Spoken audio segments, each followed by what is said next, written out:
건물은 금리의 영향을 상당히 많이 받아요. 그게 좀 단점이 될 수가 있어요. 지금 시점에서는 최고점에서 3번 연속 떨어졌고요. 사실 제가 지금 뭐 촬영을 하고 있지만 내일 기준금리 또 발표합니다. 위원들이 거의 100% 떨어질 확률이 높다, 이렇게 예측을 하고 있어요. 경기도 점점 안 좋아지니까 잡아야 되고 환율도 어느 정도 안정이 됐기 때문에, 그렇다라고 한다면 지금 금리가 한 4% 정도 되거든요. 근데 신용이 좋으면 3% 초반 나와요. 근데 이번에 또 떨어지면 이제 4%, 거의 3%로 들어온다. 그러면 100% 대출을 받는 게 아니고 80%잖아요. 그럼 제가 3% 이상 되는 건물만 산다면 내가 돈이 남는 구조예요. 그리고 앞으로도 떨어질 확률이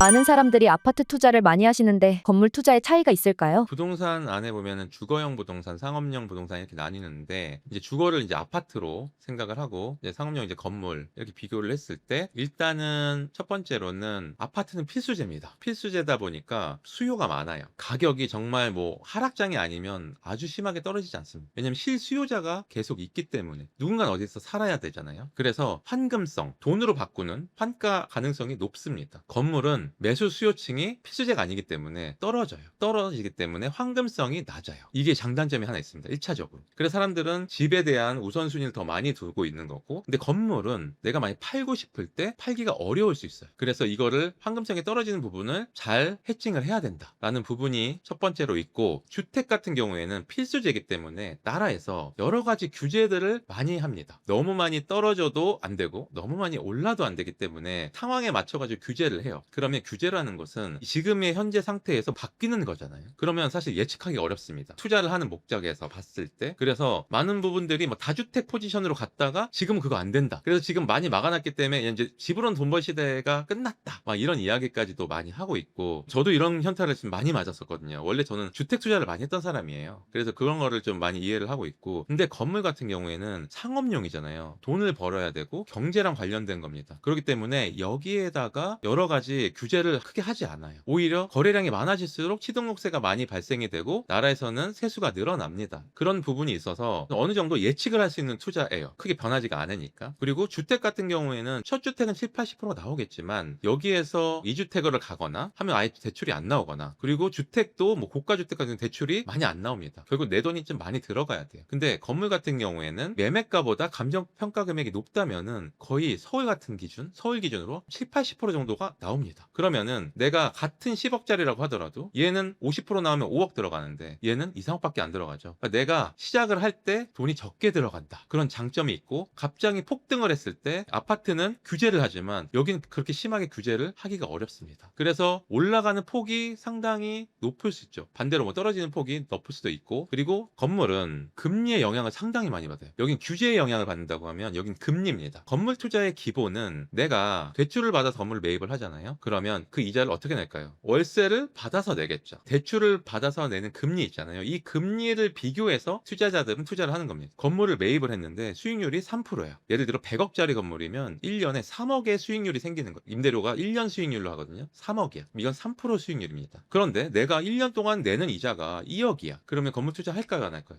하죠. 내가 월세를 3억 받는데 1년이에요. 이제 과한 거예요. 100억짜리 본 거예요. 3억을 받는데 내가 이자를 냈더니 1년 동안 2억 냈어. 그럼 1억이 남는 거잖아요. 근데 4억을 냈어. 그럼 1억을 더 내는 거죠. 그래서 금리가 왔다 갔다 해. 아니면 계속 만약에 올라가 한다고 하면 나는 처음에는 똑같이 내지만, 좀 낮춰서 얘기해 볼게요. 제가 월세를 300 받습니다. 근데 건물을 사는 시점에서 80%를 대출 받았는데 금리가 예를 들어 250이야. 그럼 나는 50만 원씩 이득을 보겠죠. 근데 금리가 막 올라가 400이야. 저는 매월 100만 원씩 내야 됩니다. 이런 거에 대한 단점이 있는 거죠. 근데 금리를 제가 컨트롤할 수 없잖아요. 우리 우리나라에서만 잘하면 되는 게 아니라 해외 정세도 관계가 있고 환율도 관계가 있고 여러 가지 관계가 있다 보니까 이런 부분이 있어요. 근데 지금 금리로 봤을 때 고금리에 속합니다. 금리가 좀 높은 중금리인데, 사실 금리가 코로나 전에는 엄청 낮았어요. 이때 투자 심리가 엄청 컸습니다. 근데 경기가 만약에 안 좋아지면서 코로나를 또 회복을 투자를 하면서 금리를 엄청 올렸어요. 그래서 한 1년 반 동안은 거의 한 3%가 올라갔어요. 아까 1, 2%도 엄청 크다고 했잖아요. 근데 또 1년 동안은 그렇게 높은 금리에서 쭉 갔습니다. 한 5, 6% 정도 돼요. 보통 건물의 투자가 한 3% 전후인데 수익률이 5, 6% 됐으니까 과연 건물 투자가 됐을까요? 안 됐습니다. 투자자들이 옛날에는 엄청 샀는데 다 스탑했어요. 근데 다시 말하면 그때 과도하게 대출을 받은 분들이 5, 6%까지 금리가 변동금리로 올라갔을 때 이자 감당을 할 수 있었을까요? 못하죠. 근데 이런 분들이 건물을 던지기 시작합니다. 더 이상 저 못 버티겠어요. 근데 여기서 버틸 수 있는 사람이 어떤 분들인지 아세요? 내가 장사를 하는 분, 내가 금건물을 쓰려고 샀던 분들, 사업이 잘 되는 분들은 타격 안 받습니다. 근데 내가 투자로만 샀던 분들은 만약에 나갔어, 공실이 됐어, 금리 올라갔어, 최악이 있죠. 근데 직접 쓰는 사람들은 문제가 되지 않습니다. 그래서 이렇게 금리의 영향을 많이 받는다.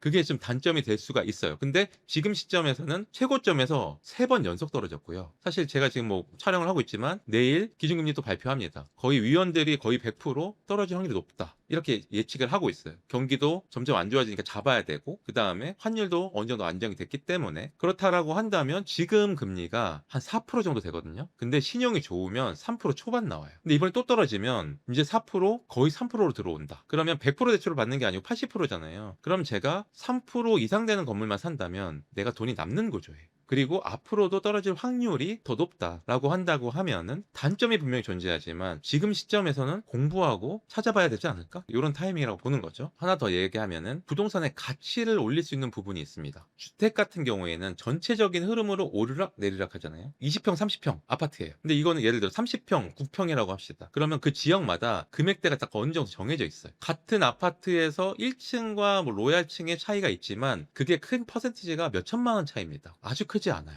그리고 인테리어를 했냐 안 했냐의 차이로 몇천 정도 차이가 납니다. 내가 산 아파트를 가치를 올리는 게 한계가 있습니다. 근데 건물은 건물이라고는 하지만 건물보다는 땅의 개념이에요. 이 땅을 내가 선점을 한 거예요. 그래서 내가 실제로는 1층짜리 건물이지만 이 땅의 용도는 5층까지 올릴 수 있는 용도야. 그럼 내가 연면적을 30평밖에 못 쓰지만 20평밖에 못 쓰지만 나중에는 100평을 쓸 수 있는 거예요. 그러면 내가 지금 당장은 월세도 안 나오고 20평밖에 못 쓰지만 내가 이거를 신축을 하거나 하면 디벨롭을 할 수 있죠. 그럼 여기에서 20평에서의 월세와 100평에서의 월세는 완전 다르죠. 그리고 내가 만약에 1층만 쓰다가도 시행업자가 이거 땅 같이 사가지고 올릴 거예요 하면 이분이 디벨롭을 하기 위해서 비싸게 사갈 수도 있습니다.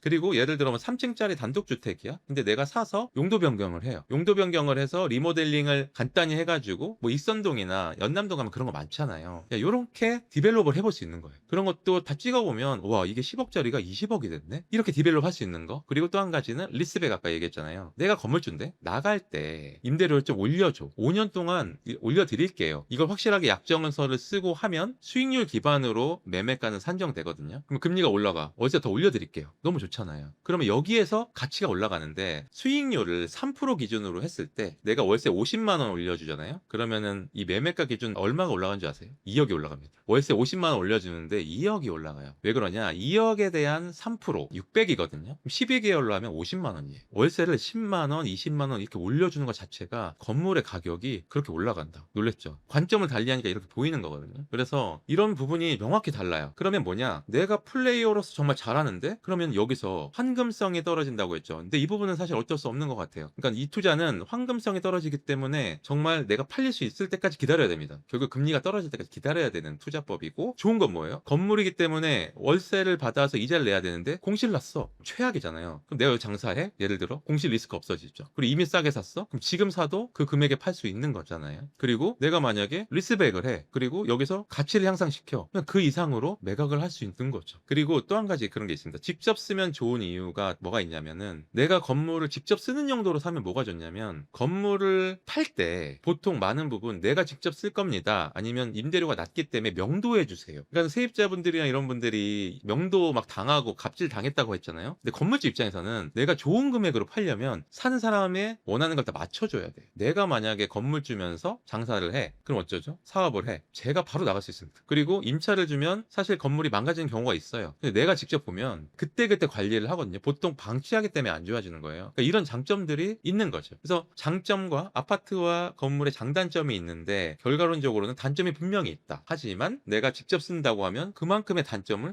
보완할 수 있다. 그리고 나는 직접 못 쓰는데요. 이런 분들도 지금 금리가 떨어지고 있고 그리고 수익률이 높은 입지가 좋은 곳들을 소액으로 가면 한번 해볼 수 있다. 이런 겁니다. 건물 투자의 장단점에 대해서도 한 말씀 부탁드리겠습니다. 내가 건물을 직접 사용하는 개념이 아니고 임차, 임대 수익을 위해서 샀을 경우에 공실이 나면 리스크가 엄청 크죠. 대출을 많이 받았을 경우에. 그러니까 무조건 80% 받으라는 건 아니에요. 사실은 안정적으로 가려면 50%만 대출을 받으면 어느 정도 해칭이 되거든요. 근데 대부분 돈이 별로 없으니까 80%를 쓰는 거고, 그랬을 때 내가 대출 감당, 이자 감당이 안 된다고 하면 이건 큰 리스크로 돌아옵니다. 그러니까 이게 어떻게 보면 레버리지 투자잖아요. 이 레버리지를 잘 쓰면 저한테 너무나 좋은 거예요. 칼처럼. 근데 그게 만약에 내 감당이 안 되면 그 칼이 저한테 옵니다. 그럼 완전 최악이고요. 내가 직접 사용하겠다고 해서 좀 무리해가지고 80% 대출에 다른 대출까지 막 껴서 막 90%를 받았어. 그렇게 해서 들어왔는데 장사까지 안 된다. 그러면은 정말 이거는 너무 최악입니다. 감당할 수 없고 급기야는 경매까지 넘어갈 수가 있어요. 그래서 사전에 필히 내가 이걸 감당할 수 있는 것인가 라는 수지 분석을 꼭 반드시 하고 가는 게 너무나 중요합니다.